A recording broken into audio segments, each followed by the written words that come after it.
그 말을 꺼낼 때 제 목소리는 이상하리만큼 차분했습니다. 방금 전까지 소리를 지르며 감정이 터져나왔던 그 공간 속에서 마치 사전에 준비해둔 대사처럼 제 입에서 저절로 흘러나온 말이었죠. 남편아니, 이제는 남이라는 단어가 더 어울릴지도 모르는 사람, 박상훈 씨는 제 얼굴을 똑바로 보지 못하고 시선을 피하며 말했습니다. 뭐라고 했어? 저는 숨을 깊이 들이마셨습니다. 그리고 또박또박 말했어요. 당신이 말한 대로 이혼해 줄게요. 대신 딱 하나 조건이 있어요. 앞으로 3개월, 그 기간만 나랑 부부로 지내줘요. 그 후에는 나도 더는 안 붙잡을게요. 그 순간 제 심장이 저릿하게 내려앉는 걸 느꼈습니다. 그 사람의 눈빛에 당황스러움과 회피, 그리고 어쩌면 약간의 죄책감이 섞여 있었거든요. 사실 저 역시 믿기지 않았습니다. 제가 이런 말을 하다니. 배신감, 분노, 억울함, 그리고 자존심까지 꾹꾹 눌러 담은 채 꺼낸 그 한마디. 시한부 결혼 생활. 그것은 제가 이 현실을 받아들이기 위해 만든 제 나름의 마지막 조건이었습니다. 저는 올해 53, 이름은 서민정입니다. 서울 강북의 주택가에서 작은 브런치 카페를 운영하며 살아왔고 남편 박상훈 씨와는 결혼한 지 28년이 되었습니다. 아들 하나, 딸 하나. 모두 대학 졸업 후 독립했고 이제는 각자의 삶을 꾸리고 있죠. 누가 봐도 평범하고 무난한 중산층 가정, 일상을 살아가는 부부처럼 보였을 겁니다. 하지만 그건 어디까지나 겉모습일 뿐. 우리는 이미 오랫동안 서로를 바라보지 않았습니다. 의무감만 남은 부부였고 함께 있다는 이유만으로 함께 산 부부였을 뿐이죠. 문제는 반년 전 아주 평범한 어느 저녁이었습니다. 그날따라 박상훈 씨는 퇴근하자마자 무표정한 얼굴로 앉았고 입을 열었죠. 우리 이제 그만하자. 전 그 말이 무슨 뜻인지 몰랐습니다. 처음엔 싸움이 싫어 툭 던진 말이라 생각했어요. 하지만 그는 눈을 피하지 않고 말했죠. 좋아하는 사람이 생겼어. 그냥 나한텐 그 여자가 위로였어. 그 말은 칼날 같았습니다. 찬물 한 바가지를 뒤집어 쓴 것처럼 몸이 굳었고 속에서 무언가 무너져 내리는 소리가 들리는 듯 했죠. 그날 이후로 저는 하루하루를 버티는 것만으로도 버거웠습니다. 밥이 안 넘어가고 거울 속 제 얼굴이 낯설게 느껴졌고 손끝 하나 움직이는 것도 힘들었죠. 한 달쯤 지났을까요? 어느 날 문득 제 안에서 울리던 질문이 있었습니다. 나만 이렇게 무너져도 되는 걸까? 그리고 그날 밤 저는 박상훈 씨에게 말했습니다. 이혼해 줄게요. 단 하나의 조건이 있어요. 앞으로 3개월 가족처럼 살아줘요. 그 후엔 나도 당신을 붙잡지 않겠어요. 그는 말도 안 되는 요구처럼 여겼는지 피식 웃었습니다. 이제 와서 그게 무슨 의미가 있어. 끝난 걸 붙잡는다고 뭐가 달라져. 하지만 저는 담담하게 말을 이어갔습니다. 나 혼자만의 시간이 필요해요. 당신에 대한 감정도 정리하고 아이들에게도 자연스럽게 말할 준비가 필요하니까요. 그냥 한 번만 나한테 시간을 주세요. 그렇게 시작된 우리의 시한부 결혼 생활. 같은 집에 살되 각방을 쓰고 함께 식탁에 앉지만 말은 섞지 않았습니다. TV 소리만 어색한 침묵을 덮었고 아이들에게는 아직 아무 말도 하지 않았죠. 그러던 어느 날 늦은 밤 카페 문을 닫고 버스를 타고 집으로 돌아오던 길. 정류장 앞 골목 작은 술집에서 익숙한 얼굴이 보였습니다. 창가에 앉은 박상훈 씨. 그리고 그 옆에 웃으며 그의 팔에 기대고 있는 젊은 여자. 제 머릿속이 새하얘졌습니다. 장바구니를 떨어뜨리고 그 자리에 그대로 얼어붙었죠. 순간 저도 모르게 문을 열었습니다. 상훈 씨. 그 한마디에 박상훈 씨는 화들짝 고개를 들었고 젊은 여자는 깜짝 놀라 몸을 뗐습니다. 저는 조용히 말을 이었습니다. 여긴 우리 집 근처예요. 당신이랑 나랑 아직 부부라는 거 그 여자한테는 말 안 했나 봐요. 그는 아무 말도 하지 못했고 여자는 황급히 자리를 떴습니다. 그 자리에 남은 우리 둘은 아무 말 없이 서 있었습니다. 그날 밤 그는 거실에서 밤을 지새웠습니다. 하지만 그게 끝이 아니었습니다. 며칠 뒤 은지 생일을 맞아 온 가족이 함께 외식한 자리에서 딸이 말했어요. 아빠, 요즘 얼굴 좋아졌어요. 뭐 좋은 일 있으세요? 그 말에 저도 박상훈 씨도 순간 얼어붙었습니다. 이후로도 제게 닥친 말도 안 되는 상황은 계속되었습니다. 다음 날 시어머니께서 집에 찾아오셨죠. 민정아, 그만 좀 하자. 남자가 바람 좀 폈다고 그리 난리를 치면 안 되지. 너도 좀 살갑게 굴고 여자답게 행동했어야지. 그 순간 제 안에 쌓였던 분노가 터질 듯 끓어올랐습니다. 어머님, 제가 여자답지 못했다는 이유로 다른 여자를 만나도 된단 말씀이세요? 내 말은 그게 아니고, 저는 잠도 못 자고 이 집 대출 갚으려고 카페에서 하루 14시간씩 일했습니다. 당신 아들이 바람을 피운 이유가 제가 살갑지 않아서였다고요? 그 말에 시어머니는 입을 꾹 다물었고 저는 침묵 속에서 차갑게 돌아섰습니다. 그날 밤 저는 조용히 각서를 꺼냈습니다. 시한부 기간 3개월 동안 외부 이성과의 접촉을 하지 않는다. 가족에게 해가 되는 행동을 하지 않는다. 저는 그 종이를 박상훈 씨 앞에 내밀며 말했습니다. 이건 각서예요. 우리가 약속한 조건이잖아요. 당신이 시작한 일이니까 책임도 져야죠. 그는 어이없다는 듯 웃었지만 결국 사인했습니다. 그리고 저는 마음속으로 다짐했습니다. 그래, 너한테 이 3개월이 얼마나 어리석은 선택이었는지 보여줄게. 하지만 저는 아직 모른 채였습니다. 그날 새벽 박상훈 씨가 조용히 외출하던 그 순간부터 이 결혼의 진짜 끝이 시작되고 있었단 걸요. 그날은 유독 잠이 오질 않았습니다. 왠지 모를 불안감에 가슴이 조여왔고 귀 기울이면 집안의 작은 소리 하나하나도 또렷하게 들렸죠. 새벽 2시 46분. 희미하게 방문이 열리는 소리, 슬리퍼를 질질 끄는 발걸음 소리, 그리고 거실 문이 조심스레 닫히는 소리. 저는 이불을 걷고 조용히 일어났습니다. 심장이 쿵쾅대고 손끝이 떨렸지만 뭔가 확인해야겠다는 생각이 앞섰습니다. 모자를 눌러 쓰고 조용히 현관문을 나섰습니다. 주차장 구석에 세워둔 제 차에 올라탔고 멀리 앞서가는 박상훈 씨의 차를 따라붙었습니다. 그가 향한 곳은 집에서 멀지 않은 작은 로스터리 카페 앞. 불은 꺼져 있었지만 가게 안에서 희미하게 불빛이 새어나왔습니다. 그리고 잠시 후 한 여자가 걸어 나왔습니다.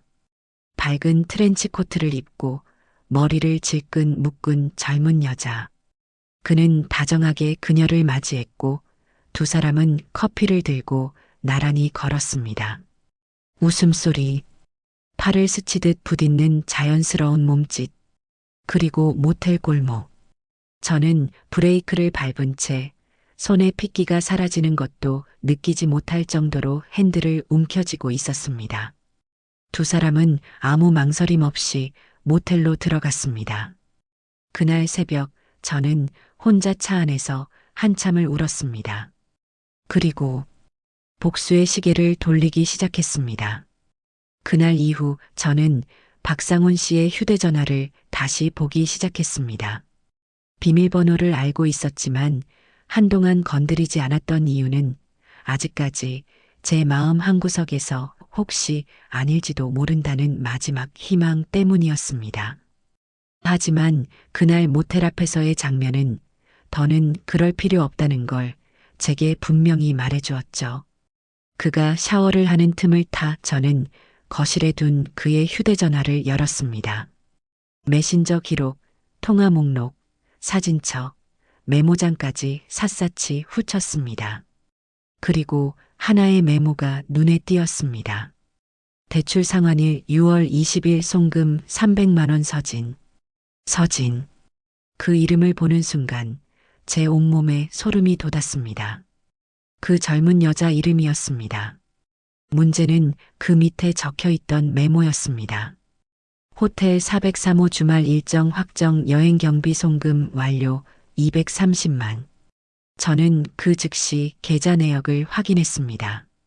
평소 그가 주로 쓰던 비상금 통장이었고 다행히 공동명의 계좌였기에 제 이름으로도 열람이 가능했죠.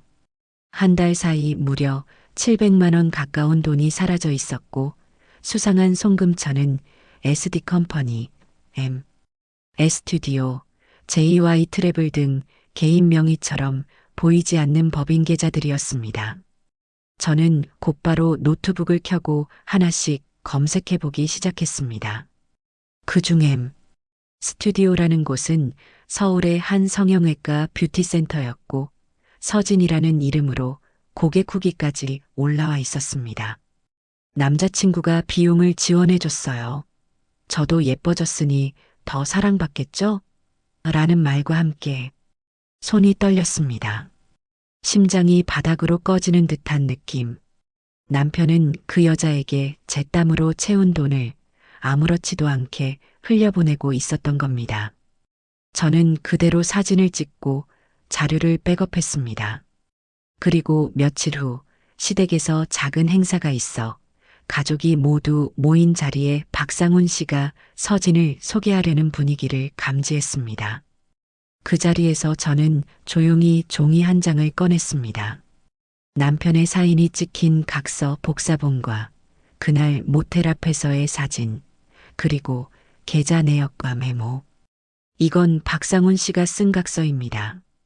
3개월 동안 외도는 하지 않겠다고 약속한 법적 구속력이 있는 문서죠. 그리고 이건 그 약속을 어긴 증거입니다. 순간 식탁에 앉아있던 가족 모두의 표정이 굳어졌습니다. 특히 시어머니는 입술을 떨며 말했습니다. 민정아, 지금 이걸 여기서 왜냐고요? 제가 그렇게 모욕을 당하고도 여태 입을 다물고 있던 이유가 뭔지 아세요? 최소한의 양심이라도 남아있을까 봐였습니다. 그런데 그마저도 없더라고요. 그날 밤 서진은 연락을 끊었습니다. 그리고 박상훈 씨는 술에 취해 돌아와 울면서 말했죠. 미안해 민정아, 나 진짜 돌이키고 싶었어. 그 애도 나랑 진심이었는데. 그 진심이 모텔 방에서였나요? 아니면 성형외과 송금 내역 안에서였나요? 그 말에 그는 더는 말을 잇지 못했습니다. 그리고 저는 조용히 다음 단계를 준비했습니다. 소송을 제기하기로 결심한 저는 그날 이후 변호사를 찾아갔습니다. 박상훈 씨의 외도 정황, 각서 사본, 통장 내역, 모텔 사진, 메신저, 캡처까지 모두 정리해 들고 갔죠. 변호사는 자료를 넘겨받으며 말했습니다. 이 정도면 충분히 위자료 청구 가능합니다. 상대 여성에게도 간접적으로 책임을 물을 수 있어요. 그 말을 들은 순간 가슴 깊은 곳에서 묵직하게 억눌렸던 무언가가 터져 나오는 듯 했습니다. 정말 이게 법적으로 인정될까요? 박상훈 씨는 본인의 서명으로 불륜 금지 각서를 작성했고 이를 위반했습니다. 계약서와 증거자료가 명백한 만큼 이건 단순한 부부간 갈등이 아니라 법적 귀책 사유로 봅니다. 법원에 제출할 서류를 준비하는 동안 저는 매일 아침 커피를 내리며 스스로 되뇌었습니다. 이건 복수가 아니라 나 자신을 위한 정리야. 그리고 첫 신문일. 법정에 들어선 박상훈 씨는 처음으로 무너진 표정을 지었습니다. 그동안 자신감 넘치던 눈빛은 사라지고 불안과 초조가 그 자리를 대신하고 있었죠. 판사가 이름을 부르고 상대방의 입장이 정리된 문서를 읽어가는 동안 저는 조용히 숨을 골랐습니다. 그리고 그 여자가 들어왔습니다. 서진. 밝은 블라우스에 긴 생머리를 늘어뜨리고 살짝 긴장한 듯한 얼굴로 증인석에 앉았습니다. 판사가 그녀에게 물었습니다. 피고와 어떤 관계입니까? 서진은 저를 잠시 바라보다가 조용히 대답했습니다. 박상훈 씨와 연인 관계였습니다. 그분은 제게 부인과는 별거 중이라고 말했습니다. 마음이 떠난 지 오래됐다고 했어요. 법정은 잠시 술렁였습니다. 하지만 판사는 담담하게 다시 묻습니다. 귀하는 박상훈 피고가 혼인 관계에 있다는 사실을 알고 있었습니까? 그녀는 입술을 깨물며 고개를 끄덕였습니다. 네, 알고 있었습니다. 하지만 그는 그 관계가 실질적으로 끝났다고 했어요. 각방을 쓰고 함께하지 않는 사이라고. 저는 그 순간 손에 쥔 서류가 부들부들 떨렸습니다. 그리고 판사는 조용히 다음 질문을 이어갔죠. 현재 귀하와 박상훈 피고는 어떤 관계입니까? 서진은 잠시 숨을 고르더니 믿을 수 없는 말을 꺼냈습니다. 이미 끝났습니다. 그는 저에게도 거짓말을 했고 저 말고도 다른 여성들과 연락하고 있었다는 걸 얼마 전에 알게 됐습니다. 그 순간 저는 그 자리에 그대로 얼어붙었습니다. 다른 여자? 그녀는 이어서 말했습니다.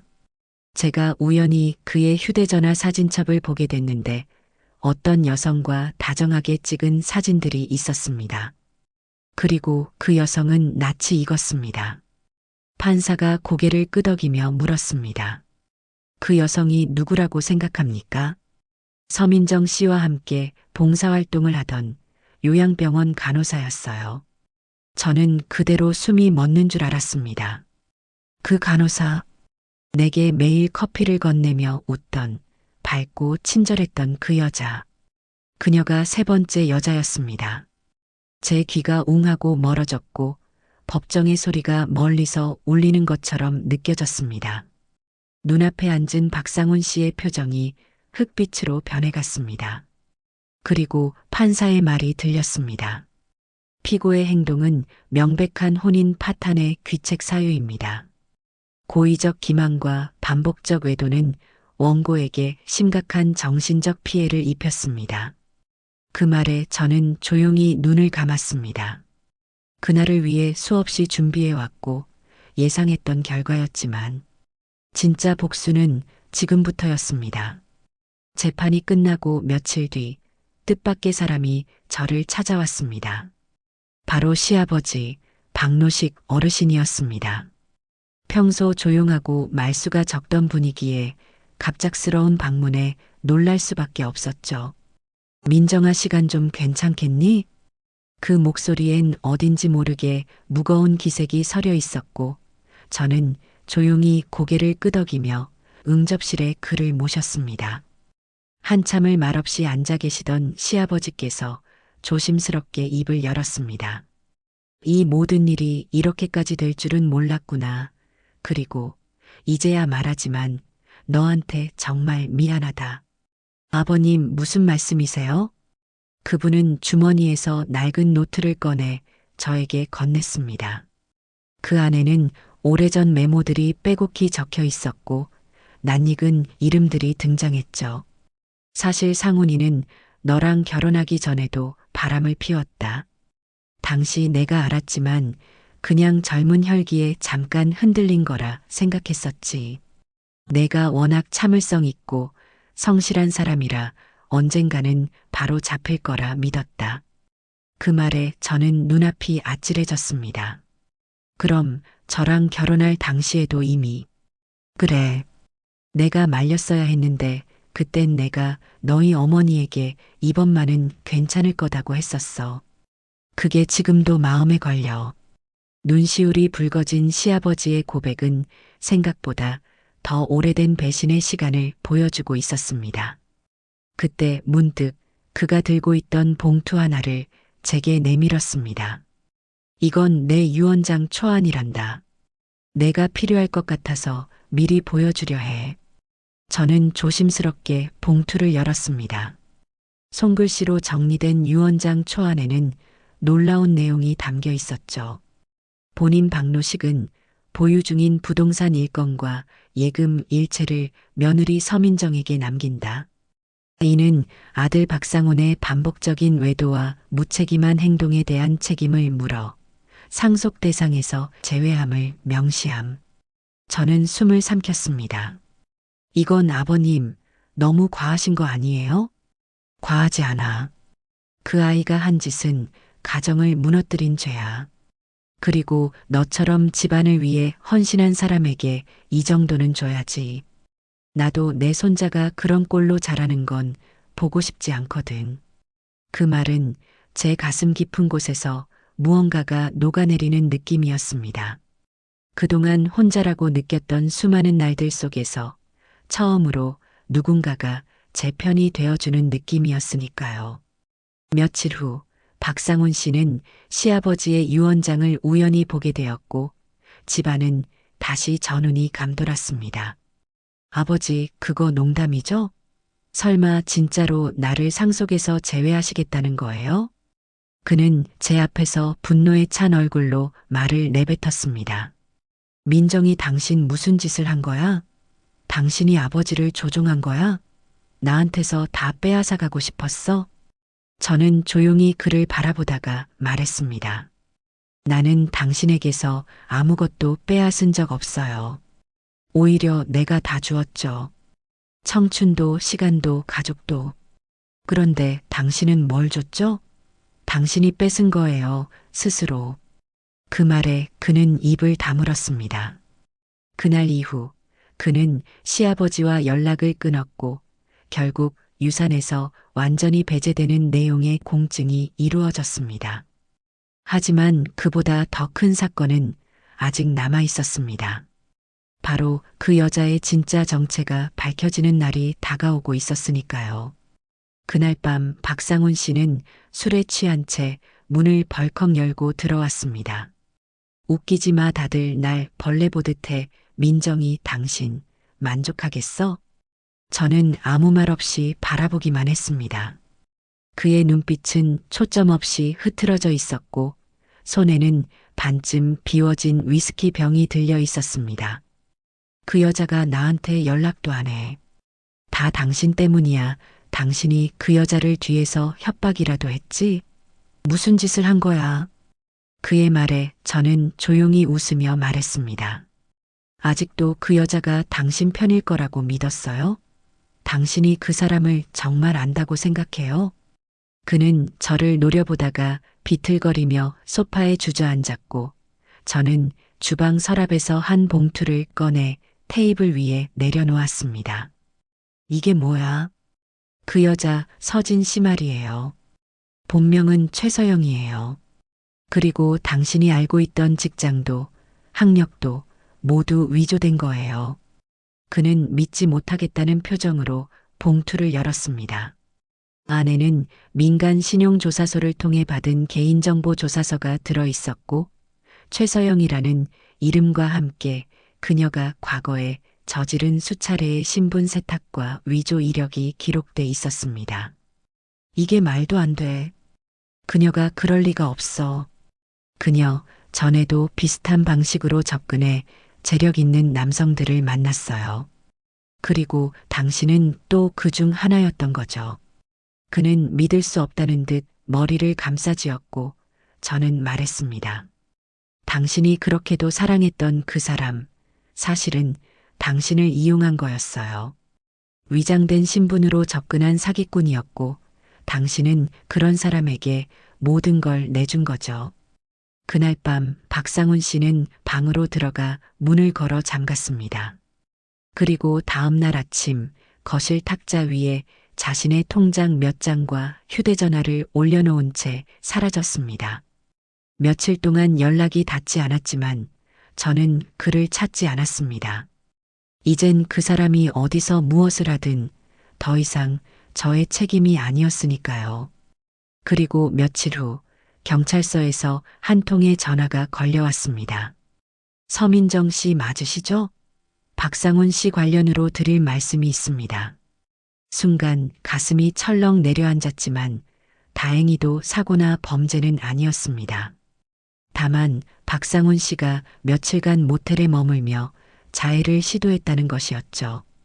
다행히 생명에는 지장이 없습니다. 보호자분께서 조치하셔야 할 부분이 있어서요. 저는 잠시 망설이다가 조용히 대답했습니다. 저는 그 사람의 보호자가 아닙니다.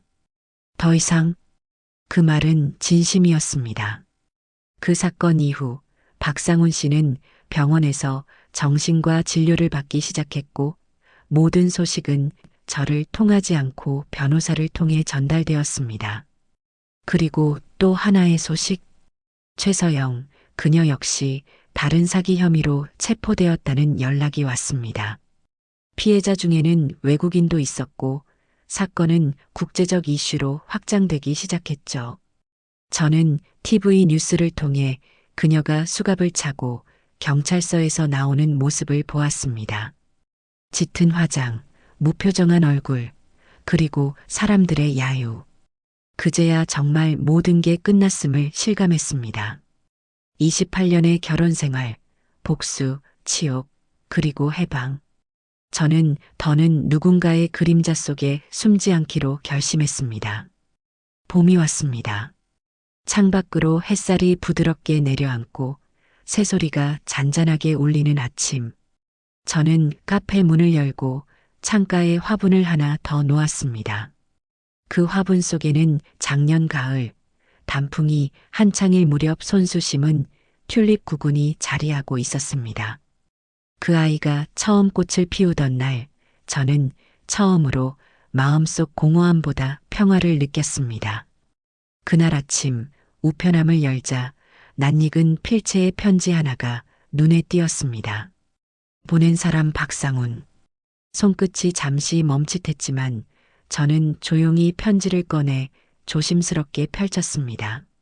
민정아, 혹시라도 이 편지를 보지 않을지도 모르겠지만 그럼에도 불구하고 너에게 마지막 인사를 전하고 싶었어.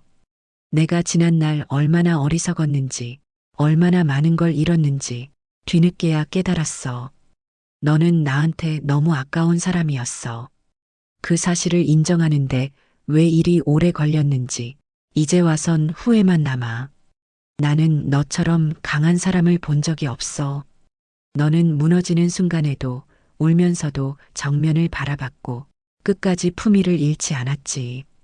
그런 너에게 상처를 줬던 날들을 죽는 날까지 후회하며 살게 될 거야. 너는 이제 너 자신만을 위해 살아. 그 누구의 아내도 누구의 며느리도 아닌 서민정이라는 이름으로. 정말 고마웠고 정말 미안했고 정말 사랑했어. 박상훈. 저는 편지를 읽으며 오래도록 가만히 앉아 있었습니다. 눈물이 나지 않았습니다. 오히려 편지를 다 읽고 난 후엔 어딘가 깊은 안도로 마음이 편안해졌습니다. 그 사람은 이제 더 이상 제 삶의 중심이 아니었습니다. 저는 그 편지를 조용히 서랍 속에 넣고 카페 창문을 활짝 열었습니다. 손님이 없던 오후 저는 벽면에 작은 글귀 하나를 적어 걸었습니다. 내 삶은 내가 결정합니다. 비로소 나로 살겠습니다. 그리고 진심으로 웃을 수 있었습니다. 28년간의 결혼 생활은 끝났지만 앞으로 살아갈 제 삶은 이제부터 시작이었습니다. 누군가에게 길들여진 내가 아니라 나만의 리듬과 온도로 사는 삶. 그 자유가, 그 평온이 무엇보다도 소중했습니다. 그리고 저는 믿습니다. 내가 겪어온 모든 시간들이 결국 나를 이 자리까지 데려다 준 것임을. 시한부 결혼 생활이라고 불렀던 그 3개월은 사실은 제 인생의 재탄생이었습니다. 그리고 이제 저는 누구보다 당당하게 말할 수 있습니다. 나는 나로 살아갑니다.